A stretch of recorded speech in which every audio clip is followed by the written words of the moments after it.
Now we're going to place our design onto our quilt. Notice it's just a partial design because we're going to shift our quilt later on. So I'm going to move, and I want it to sew up and off again, okay? And it's okay if I place it off the quilt top and onto the batting, that's just fine. So now I have moved my needle, I've tapped on my little gray node, and I've set the top left. And notice it's going to move up and off off the quilt top, and I'm going to move across the top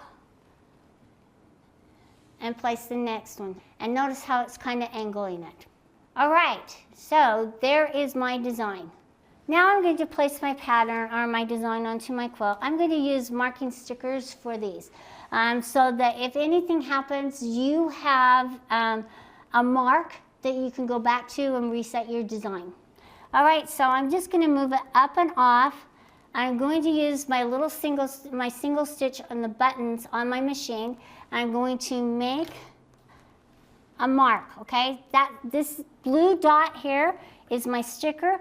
The little needle hole punch is my mark. All right, I'm going to move up and along the right edge here and do the same thing here on this one. And then I'll place my design.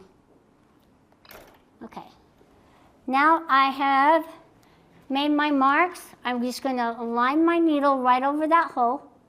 And I'm not even going to pull these off until after I'm done with the whole quilt. I'm going to align my needle right over that hole that I made using my single stitch. And notice how the design moves. And I'm going to move right across the top. And I'm going to, once again, align my needle. And I'm going to tap on that. Now there, okay. Notice how it kind of shifted and now it's kind of at a slant. That is really important for you to do both of these placements because it aligns it to your quilt. And you'll see how beautiful it will sew out. So now we've done that, let's tap on next.